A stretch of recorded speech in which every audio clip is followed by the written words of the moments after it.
On almost every cruise I've ever been on, I've seen somebody make an embarrassing mistake that just breaks my heart. The kind of mistake that makes you go, oh no, you didn't, but it's also kind of funny.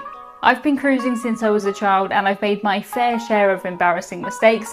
Every mistake in this video I've seen a real person make, and each one is so easy to avoid. A few years ago, a couple of friends of mine wanted to take their first cruise. Of course, I was very excited for them. I spent a lot of time talking to them about this cruise, and I thought that I had adequately prepared them. I tried to warn them about things to look out for, but there's one thing I missed that really affected their cruise. Luckily, they were great about it. We've laughed together since, but if this was somebody else, this may have put them off cruising for life.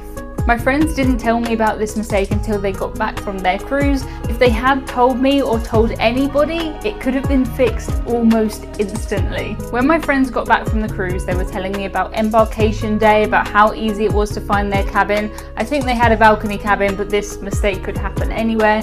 They were talking about how big the room was, how spacious the bathroom was, and how big the double bed was. Now, my friends were just friends. They were not in any kind of romantic relationship. So when they saw this double bed in their cabin, they kind of panicked.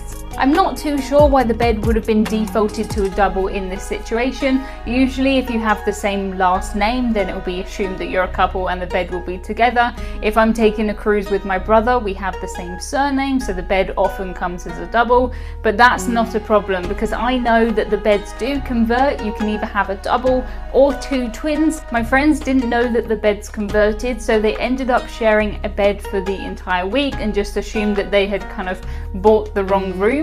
A lot of cruise lines now, you can tell them in advance how you would like the bed configured, but it does almost always change from a double to two twins. They enjoyed their cruise. They said that they had a fantastic time, but that they would have enjoyed it more if they had their own beds. Please do not worry about this. Speak to your cabin steward if you need your bed changed. I will normally just ask them when they introduce themselves, or if you don't see your cabin steward, leave them a nice little note that says, hello, please could I have the bed as two beds, and they'll do it at turn down service. For them, not a big deal. You don't have to just tolerate whatever you're given for a week. This mistake was embarrassing for my friends, but at least it wasn't embarrassing in public like this next one. On board Royal Caribbean ships, you'll find something that is called the Flow Rider. The Flow Rider is a surf simulator where you stand on a bodyboard and the water comes at you at around 30 miles per hour. The idea is that you try and get to your knees, or if you're very good, you try and stand up. The Flow Rider was invented in the early 1990s, and at last count, I think 17 Royal Caribbean ships have a Flow Rider. Some of them even have two, so it's a very popular thing to try out on a Royal Caribbean cruise. There are risks, of course. Some people do get injured on these because you're doing an intense physical activity, but perhaps even worse than that for some people. A lot of people lose their clothes on the Flow Rider, and I am talking a lot of people. There was a man in his 50s or 60s who was trying to go on the Flow Rider. Sometimes they will have what is called a double Flow Rider, which has like a floating bit in the middle, and he was on the Flow Rider like that. Unfortunately, the water came and it took his shorts. It threw his shorts back with kind of some force to the back of the Flow Rider. And if he had also been thrown back with his shorts, that would have been probably less embarrassing because he could have put his shorts back on amongst all of the waves.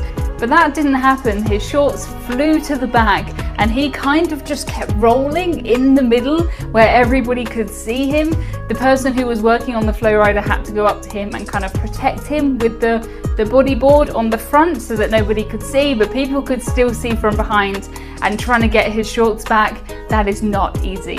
Royal Caribbean do recommend that everybody wears tight fitting swimwear and a t-shirt or shorts. Not sure if you're a man and you're wearing a t-shirt and your shorts come off, if that would be any less or more embarrassing than wearing nothing. If you're a man and you have the kind of old-fashioned swimwear with the straps, that would work quite well, but I don't think that they sell any swimwear like that anymore.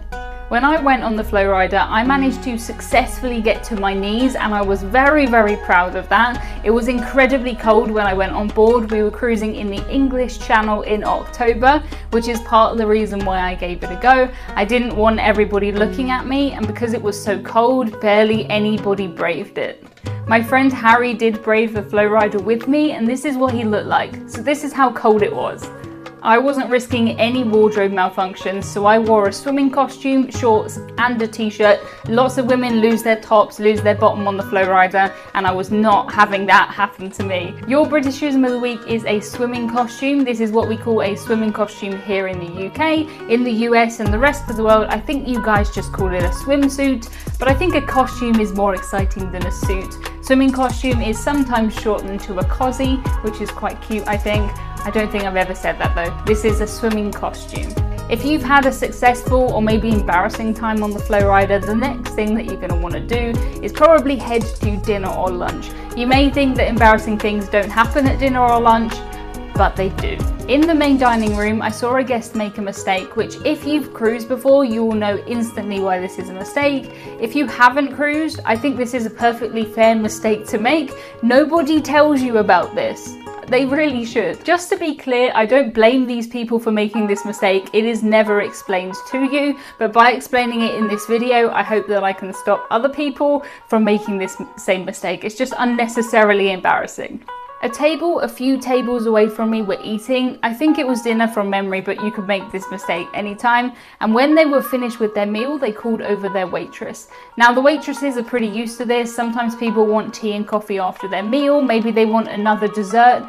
Who knows? They probably didn't think that was weird. The mistake that this table made was kind of a nice one, and I imagine it was a relief when they realized what they had done, but they asked the waitress, could they please have the bill, have the check for the meal, for the food that they had just eaten. The waitress was lovely and explained that all of the food was included in that restaurant and that they didn't need to pay for anything. When you finish your dinner or lunch on a cruise, you just stand up and you just walk out the restaurant. It definitely takes some getting used to, but you've already paid for the food within your cruise fare, assuming that it is an included restaurant. So you just stand up and you leave. It can be a bit dangerous when you come back into real life and you're not used to waiting and paying for things.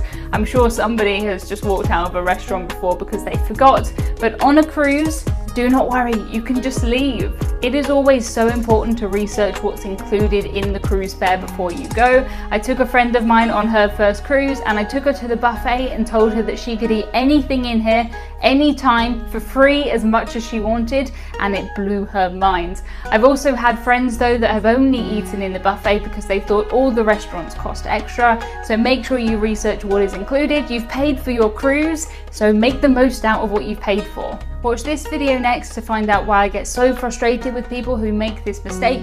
It is such an easy fix, and in this video I talk about what could happen if you make this mistake. A big thank you to our Patreon community and YouTube channel members who make videos like this possible. You can join our Patreon for as little as $5 per month. You'll get access to a weekly podcast, Discord chat, and a monthly live stream.